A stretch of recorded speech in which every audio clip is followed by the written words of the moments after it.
How old is the earth according to the Bible? What's going on, everybody? It's Priest Sakai, aka Deacon Genesis. Big G's, not the little ones. Here to feed the little ones, y'all. And we're back at it like a crack at it, like I always like to say. Um, all praises, y'all, to the Most High in the name of His only begotten Son. Definitely got to give my honor and glory to the Most High for revelation, for truth. And y'all been asking for it, so here we go. How old is the earth according to the Bible? This is a presentation I did in the Genesis Varsity Online Academy, specializing in Hebrew apologetics. And we went over the Bible timeline. But first, you have to establish how old the earth is in order to even go into the Bible timeline. So let's proceed. It says, first, we'll start with how old the earth is. Mostly everyone in the Abrahamic religions, their timeline is off because they believe creation took 7 literal days when it was actually 7,000 years. So 6,000 years of creation, 1,000 years for of rest or humanity thriving in that 7,000 year.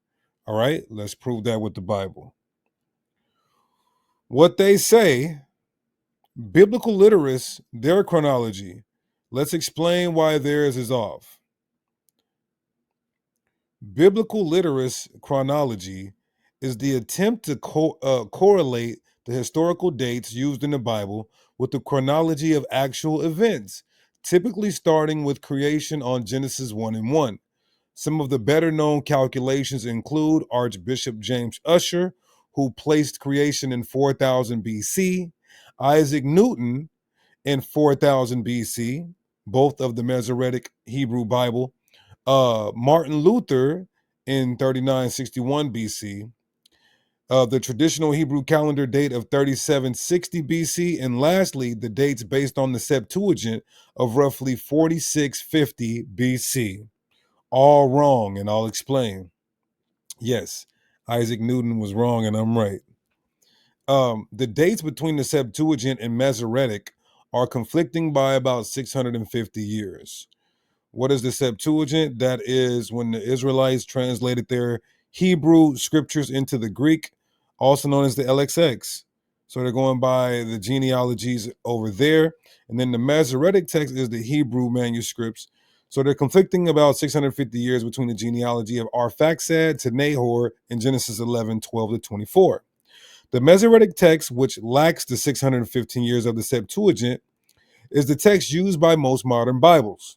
There's no consensus of which is right. However, without the additional 650 years in the Septuagint, according to Egyptologists, the Great Pyramids of Giza would predate the flood, yet show no signs of water erosion and provide no time of the Tower of Babel event. Let's continue.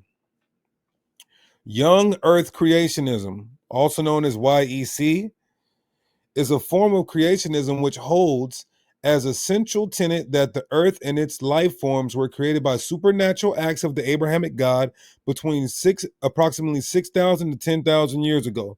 Now, we would subscribe to this if we had to gun to our head pick a box to check, but they're still off by some thousands of years here, right? In its most widespread version, YEC is based on the religious beliefs of inerrancy of certain literal interpretations of the book of Genesis. This is the problem. Biblical literacy and taking it the 7 days of creation literal. This is why everybody's timeline is off. Its primary adherents are Christians and Jews who believe that God created the earth in 6 literal days. That's the problem. And it says this is in contrast with the old earth creationism with OEC, which holds literal interpretations of Genesis that are compatible with the scientifically determined ages of the earth and universe. So there's some Christians that say, yeah, the earth is for the universe and the galaxy is trillions of years old, billions of years old. Um It is also in contrast to the theistic evolution, which posits that the scientific principles of evolution, the Big Bang, abiogenesis, solar nebular theory, age of the universe, and age of the earth, are compatible with a metaphorical interpretation of Genesis creation accounts. We wouldn't subscribe to that. Young earth creationists have claimed that their view has its earliest roots in ancient Judaism, citing, for example, the commentary of Genesis by Ibn Ezra in about 1000 AD. That said, Shay Sherry of Vanderbilt University notes that the modern Jewish theologians have generally rejected such literal interpretations of the written text, and that even Jewish commentators who oppose such aspects of science generally accept scientific evidence that the earth is much older. So, uh, some controversy has arisen among ultra Orthodox Jews, some of whom accept the age and some of whom reject it. Several early Jewish scholars, including Philo, followed an allegorical interpretation of Genesis. So Philo took a lot of the Torah and he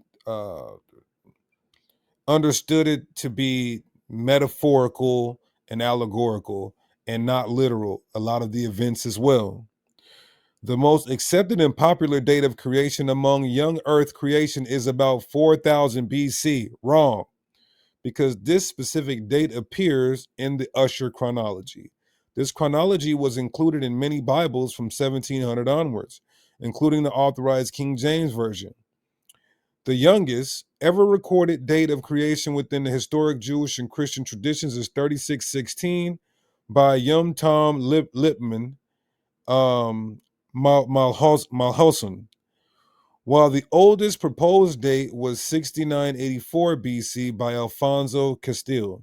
However, some contemporary or more recent proponents of the young earth creationism have proposed dates that are several thousand years earlier by theorizing significant gaps in the genealogies in chapter 5 and 11 of the book of Genesis. Harold Camping, for example, dated creation to 11,000 BC. He's getting close, while Christian Charles Josias Bunsen in the 19th century dated the creation to 20,000 BC. That's too early or too late. When you go back to BC, that would mean too late. That's too late. Let's continue. But Harold Camping is close. So scientists prove young Earth. We're not going to watch this video. This was a part of the presentation, but you guys can look it up. I'll give you guys the video, and then you guys can watch that. So this is, if it would load.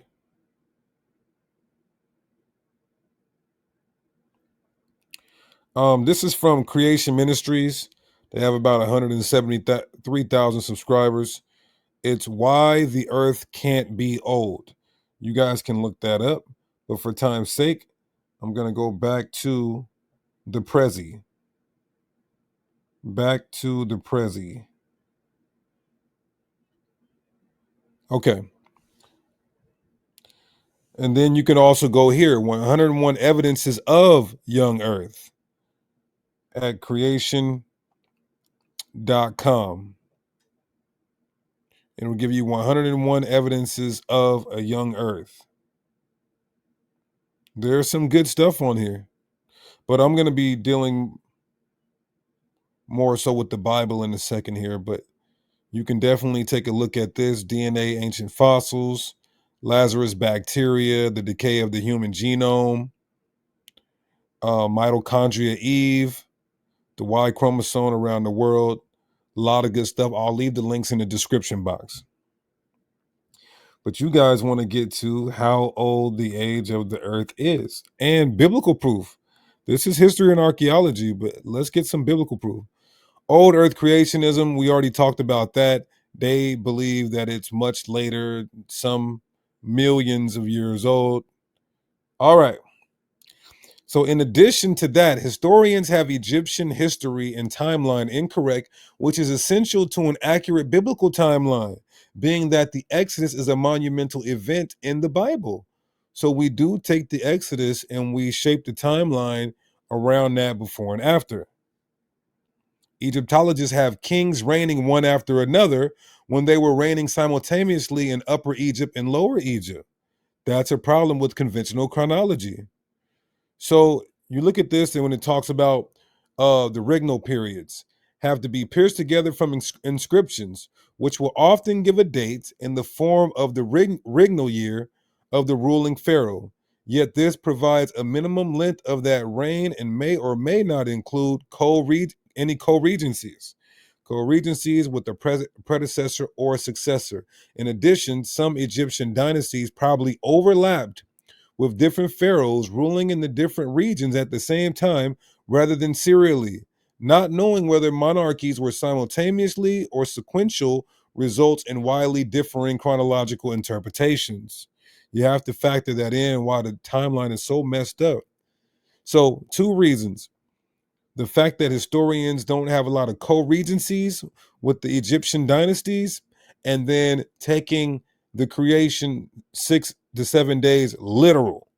All right, let's keep going. So, how old does the Bible say the earth is? And I want to make mention a lot of Israelites, their Bible timeline is off because Israelites believe that creation was 7 literal days. So, a lot of Israelites have the Bible timeline off and they make silly arguments because of that. So, the Bible says the earth is about 12,000 years old, meaning what? We are Yahweh, who the world ignorantly calls Christ, can literally arrive today with a few more prophecies, of course, like World War III, the mandate on the mark of the beast, race riots, all that. But that can all unfold this year, possibly, and then the Most High can send His Son back. But let's show this biblical proof. Second Ezra chapter 14, verse 9. For this is in the KJV. For thou shalt be taken away from all, and from henceforth thou shalt remain with my son. And for those of you who are going to watch this and say, oh, we have a problem with the Apocrypha was in circulation, perpetuating and propagating all throughout the world until Martin Luther in the Reformation period, where they had an issue, and then Protestants made their own canon, 300 to 400 years ago. And some Christian churches today still deal with the Apocrypha. All right, so that's a whole nother argument or discussion. So you will remain with my son, and with such that be like thee until the times be ended. Verse 10, for the world has lost his youth, and the times begin to wax old. For the world is divided into 12 parts. This is the Bible telling us how old the world is. Divided into 12 parts, and 10 parts of it are gone already, and a half of a tenth. And there remaineth that which is after a half of a tenth part. Now therefore set thine house in order, and reprove thy people, and comfort such of them that be in trouble, and renounce corruption. So look at this in the GNT, because I know the KJV may have worded it a little differently. But look what it says here. It says, the whole history of the world, I'm going to read it right in the middle, where you see the cursor at. The whole history of the world is divided into 12 periods. Look what it says. And the 10th period has already arrived and is half over. Only 2.5 parts remain. So the Most High, through the angel, is telling Ezra, also known as Ezra, that 9,500 years have passed since Ezra's existence, and there's only 2,500 years more until the end of the world. Well, when was Ezra alive and on the scene? About the 5th century. So this is how we understand what the Bible is saying. 9,500 years have passed, 2,500 years remain. It said a half a part and 2 more parts. That's 2,500 years remain until the end. The earth cannot be 12,000 years old, according to the Bible, if creation was only 7 literal days. What do you mean by that? Because if it was 9,500 years would take it past the biblical timeline of creation, way past 4,000 and 5,000 BC.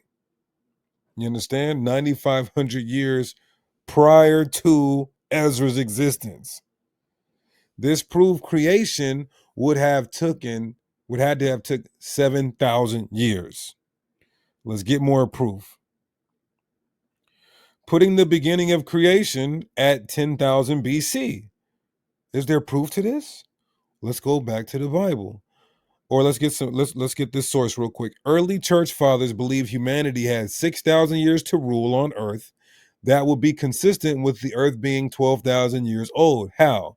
6,000 years of creation, 1,000 years of rest, and then 6,000 years.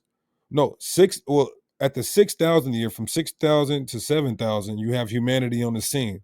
That's 1,000 years for them to rule. So you got 6,000 years of creation, and then humanity has 6,000 years to reign and rule on earth. That makes it 12,000 years. I'm going to say it again. 6,000 years of creation, 6,000 years of humanity ruling the earth. That's 12,000 years. They even understood this. So this is called the millennial day theory.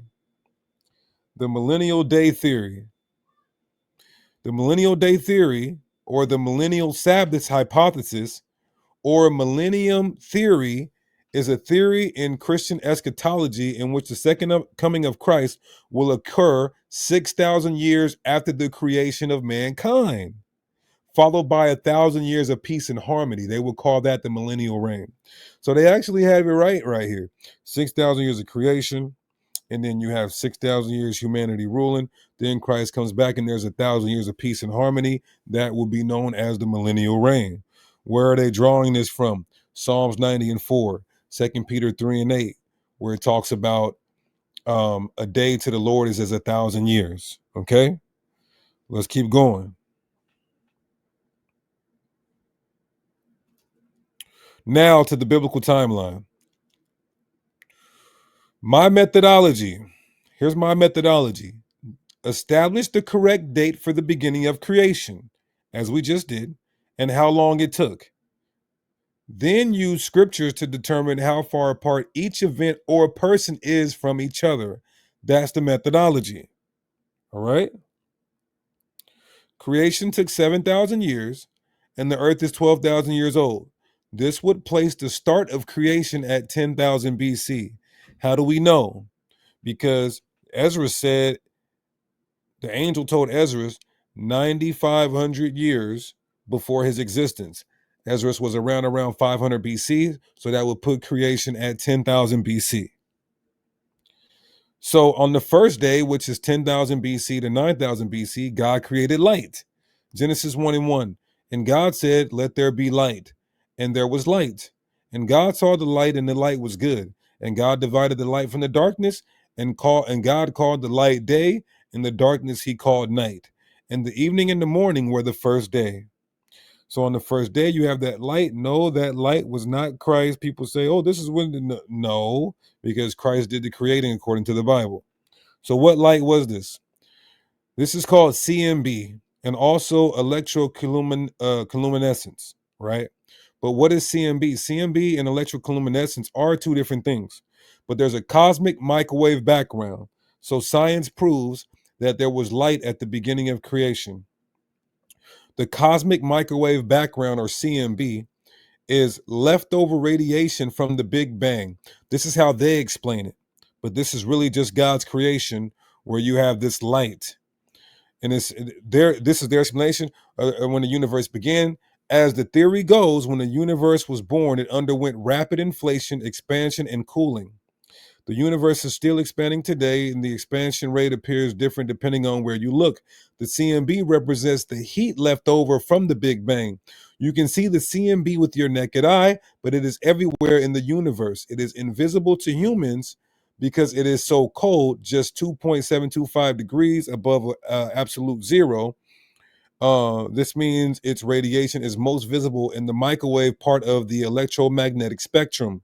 According to NASA, CMB fills the universe, and in the days before the cable TV, every household with television could see the afterglow of the Big Bang.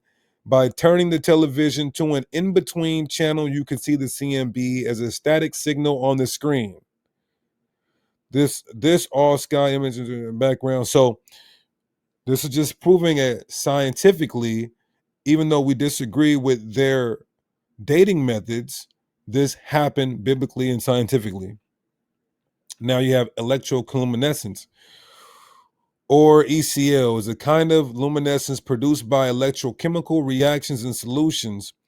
In generated chemiluminescence, electrochemically generated intermediaries undergo a highly exergonic reaction to produce an electronically excited state that then emits light upon relaxation to a lower level state.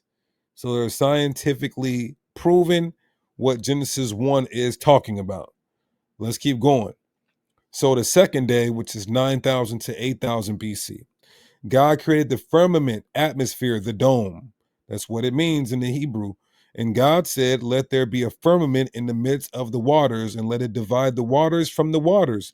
And God made the firmament and divided the waters which were underneath the firmament from the waters which were above the firmament. And it was so. And God called the firmament heaven. And the evening and the morning was the second day. Look at the word firmament. It's a hemisphere, which means half of an arc. Revelation 15 and 2. And I saw as it were a sea of glass mingled with fire, and then I had gotten the victory over the beast and over his image and over his mark and over the number of his name, stand on the sea of glass, having the harps of God. This is dome talk, firmament talk. Job 37 and 18. Has thou with him spread out the sky, which is strong, and as a molten looking glass. This is all dealing with the firmament. Some may say ozone layer, atmosphere. All right. Now, here's where it gets spooky. 8,000 to 7,000 BC, it will be the third day. God created dry land and vegetation. That means trees. Keep in mind, trees. That's Genesis 1, 9 to 13. And God said, let the waters under the heaven be gathered together into one place, and let dry land appear. And it was so. Pangea. And God called the dry land earth, and the gathering together of the waters called he the seas. And God saw it was good. And he said, let the earth bring forth grass, and herb yielding seed, and a fruit tree yielding fruit after his kind, whose seed is in itself upon the earth. And it was so. And the earth brought forth grass, and herb yielding seed after his kind, and a tree yielding fruit, whose seed was in itself after his kind. And God saw that it was good. And the evening and the morning was the third day. Now, radiocarbon dating of a 13-foot tall spruce tree in Sweden has revealed that its root system has been growing for 9,500 years. Drop a bomb. So now we have dendrochronology. Well, that's dealing with the tree trunks, excuse me. But we have evidence, scientific evidence in trees that show the root system going back to the time period that God said the trees would be made. 9,500 years from today would be 7,500 BC. 9,500 years from today in the past will be 7,500 BC. Just like the Bible says, trees were created in between the day or on the day of 8,000 to 7,000 BC. Look at God. Oldest tree root system, that's the website. Now, on the fourth day, which is 7,000 BC to 6,000 BC, God created the sun, the moon, and the stars.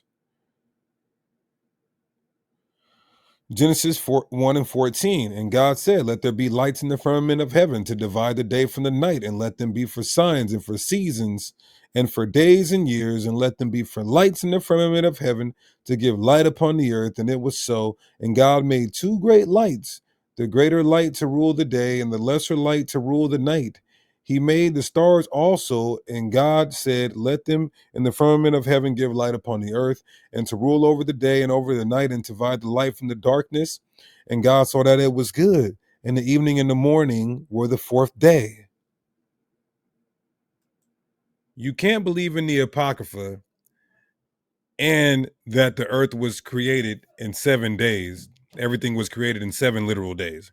You either have to reject the Apocrypha and believe in 7 literal days, or accept the Apocrypha and not believe in 7 literal days. Because if you do, then if you believe in 7 literal days and the Apocrypha, then you put Adam existing 10,000 BC. And then 1,500 years roughly from that will be Noah in the flood. You would put the flood of Noah and Noah himself at 8,500 BC. You would be absolutely ridiculous. This is for, and a lot of people argue with the lunar Sabbath. Oh, well, the earth was created in 7 days and the moon was on the fourth day. So what Sabbath was that? And on the seventh, you cannot say that argument anymore. You have to get rid of the Apocrypha and keep the 7 literal days, or abandon the 7 literal days and keep the Apocrypha, period. So 6,000 BC to 5,000 BC, the fifth day, God created birds, aquatic life, and humans. Oh, he created humans on the fifth day? I thought it was the sixth day. No. Genesis 1:20, verse 20 to 23. And God said, let the waters bring forth abundantly the moving creature that hath life, and the fowl that may fly above the earth in the open firmament of heaven. And God created great whales and everything, every living creature that moveth, living creature that moveth, which the waters brought forth abundantly after their kind, after every winged fowl after his kind. And God saw that it was good, and God blessed them, saying, be fruitful and multiply, and fill the waters and the seas, and let the fowl multiply in the earth. And the evening and the morning was the fifth day. Look at this word for creatures here. It's napash, which means soul, self, life, creature, person, appetite, desire, emotion, living being. In the usage, you can see it being used for people.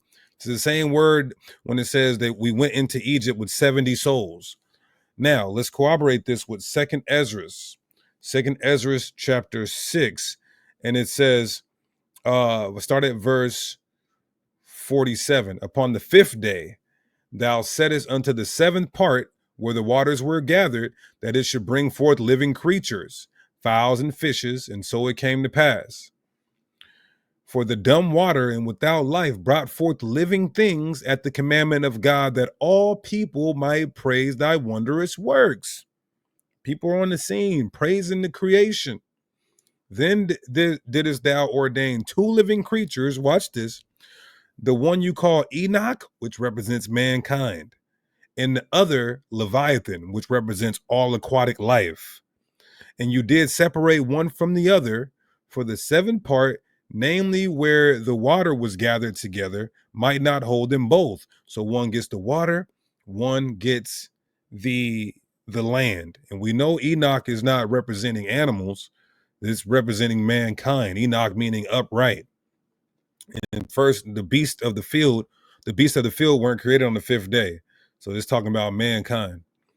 All right. So it says, unto Enoch thou gavest one part that was dried up, the land, that he should dwell there and have the 1,000 hills. But unto Leviathan you gave the seventh part, you gave him the water, all aquatic life. Right. Let's keep going. 5,000 BC to 4,000 BC, you see the sixth day, God creates land animals finally, and he gave us a heightened sense of consciousness. The Garden of Eden, he chose Adam, the fall of man, Adam's sin, and then some going into the seventh day, right? So this is Genesis 1:24 and 27. And God said, let the earth bring forth living creatures after his kind, and cattle and creeping thing and beasts of the earth after his kind. And it was so. And God made the beasts of the earth after his kind, and cattle and everything of their kind. And he saw that it was good. And he said, let us make man in our own image. So man was already created, but on the sixth day, he gave man a heightened sense of consciousness, basically from, a lower estate to a higher estate, after our likeness, and let them have dominion over the fish in the sea, and over the fowl of the earth, and over the cattle, and over the earth, and over all the creeping things that creepeth on the earth. So God created man in his own image. In the image of God created he him. Male and female created he them. Even there was a whole group of humans on the fifth and sixth day. This is back in 2nd Ezra 6:53. Upon the sixth day, thou gavest a commandment unto the earth that before thee it should bring forth beasts, cattle, and creeping things. And after these things, Adam also, whom thou madest Lord of all creatures, of him come we all, and the people also whom thou hast chosen. So humanity was made on the fifth day, but he chose Adam on the sixth day. So Adam had parents according to the Bible. Let's keep going. So 4000 BC to 3000 BC is the seventh day, where God rested. Cain, Abel, Enoch was born, all of that, right? Genesis 2:1-2. Thus the heavens and the earth were finished, and all the host of them. And on the seventh day, God ended his work which he had made, and rested on the seventh day from all his work which he had made. Does it mean God got tired? No, this is the Hebrew word for just ceasing to do something. So he stopped the creating. Okay, let's keep going. 3000 BC to 2500 BC is the Great Flood. How do we know this? Well, the oldest tree in the world, which is Methuselah, is first of all, the Bible timeline has it at 2500 BC. So this isn't like a deep revelation right here. But the oldest tree in the world is Methuselah. It's about 5,000 years old. Matt, what's 5,000 years ago? The Great Flood, 3000 BC. All right. Let's continue. That is Methuselah. Now, we do have cross-cultural proof of the flood. You can see all these ancient civilizations having flood stories. Africa, Egypt, even in the Americas, they have flood stories. These are all the civilizations that have flood stories. Why?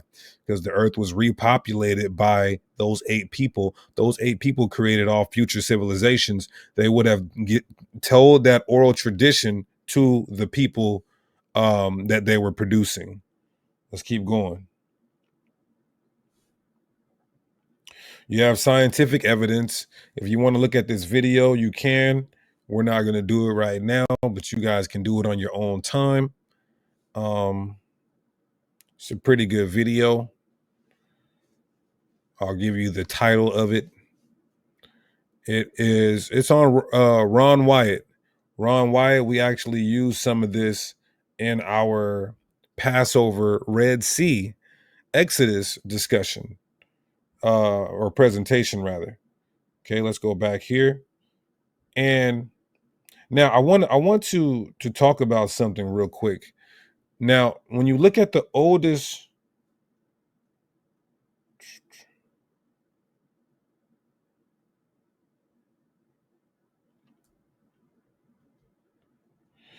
if you look at the oldest tree root system, it is no, that was different. Excuse me. Okay, excuse me. So let's talk about the more evidence and data for a 3rd century, I'm sorry, 3000 BC, around this time that the flood, we have Mesopotamian flood layers, right? Let's get into some archaeology and literary sources, right? The Mesopotamian flood layers. These are excavations from Ur and Kish in Mesopotamia, uncovered water-laid soil deposits that some archaeologists believe could be remnants of a significant flood from about 2900 to 3000 BC. You have the Sumerian and Akkadian flood myths. The Epic of Gilgamesh placed their flood event at 3000 BC.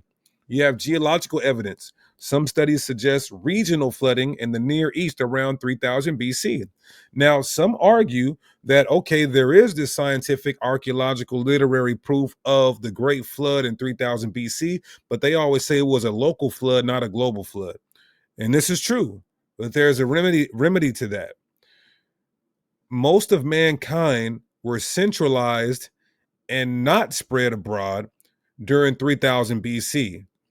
So, yes, the Most High could have only flooded the area in which mankind was at, of course. So that means it would have been a local flood, but through the lenses of humanity, they're not knowing what's going on in the world or globe.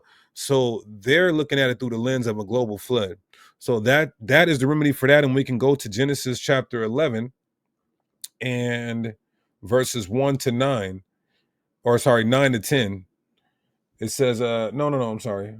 Genesis 11, 1 to 9, the Tower of Babel. Is telling you that early mankind was still living in one centralized region before dispersing. So that is the biblical explanation of why there's scientific evidence or literary sources, archaeology proving a local flood rather than a so-called global flood. All right. So we talked about the Tower of Babel, which would have been 2500 to 2000 BC. There's cross-cultural proof for that. We did compare the Bible timeline with my timeline, and some of it is accurate, but a lot is not accurate on this this Bible timeline. So you have 700 BC to 1600 BC. You got Abraham, you got Lot, you got Sodom and Gomorrah. How can we prove this? We can prove the Exodus happened 1300 BC to 1200 BC, but the Bible timeline says 15 to 1600 BC. That's not correct. And the Bible said that it would be about 400 years from Abraham. So that's how we can figure out when the Exodus was. When Abraham existed, you go about 400 years, and then that's when you will get the Exodus. They'll be coming back to the land. That's according to Genesis chapter 15, verses 13 to 16, where it says we will come back after the 4 generations. It says 400 years. All right. And Galatians 3, 16 to 17 also talks about the 430 years as well, from Abraham to when we would go back into the land after the Exodus. Sodom and Gomorrah would be the same Ron Wyatt video if you guys want to watch that video. You got 1500 BC to 1400 BC. You got Jacob and Esau. 1300 BC to 1200 BC, you have the Exodus. These are videos this is a video that can just produce so many more videos. Majority of the timeline have the Exodus wrong due to co-regency, as we talked about earlier. The most prominent mistake is the claim that the Israelites were the Hyksos. So this is why they have the Exodus all off. Right, as you see right here, this is the conventional timeline for the Bible, which is off. Some of it is okay, but a lot of it is wrong. This is what is this?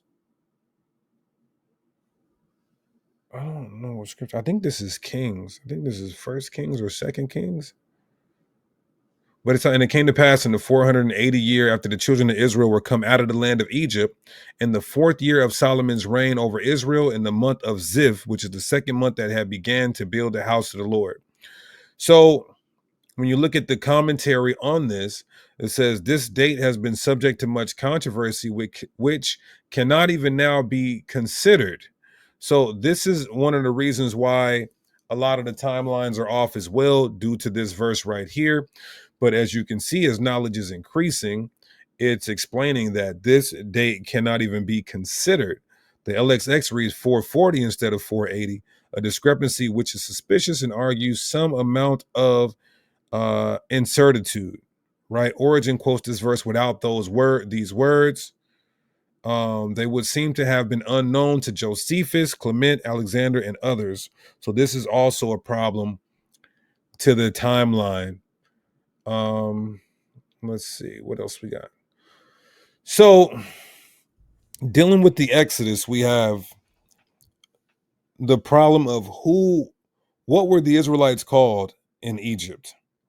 We were called the Shashu or the Amu broadly.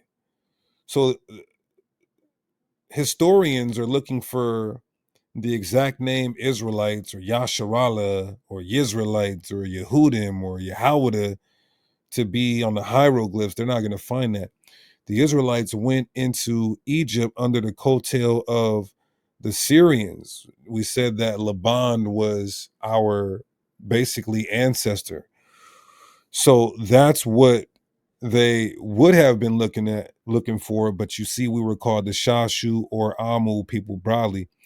Now, in this portion, we go from my keynote Exodus proof and correct the time period. So right now, I'm not going to go into the Exodus information. I'll put that out on a later video. We can talk about the dating of the Exodus and how we prove that. It's proven in the Bible and with extra biblical sources as well. But I will save that for another video, maybe a video after this. This is a part of the 100 videos in 1 week, might I add. So we have 1200 BC to 1100 BC. We come into the land. You got Samson. 1000 BC. You got King David. The Moabite stone proves that. Proposed references to David and the house of David on the Moabite stone, which is dated to that time period, prove that David existed around 1000 BC, circa. Then you got 1000 BC to 900 BC, King Solomon. Queen Makeda is the proof because she speaks about Solomon. I feel like I'm getting way off into way away from how old the earth is. Job, possibly during the time of kings and judges. Okay, so we'll just end it there, y'all. But that presentation was fire from the Genesis Varsity Online Academy, specializing in Hebrew apologetics, where we did the whole Bible timeline. I just wanted to focus on the age of the earth, where we went off into to other things, but all praise to the Most High. I pray y'all were edified, all right? We're going to end this by saying all praises, honor, and glory to our Heavenly Father, Yahweh. We do so by Shema Mashiach Yahushai. We on to the next one, y'all. 100 videos in a week.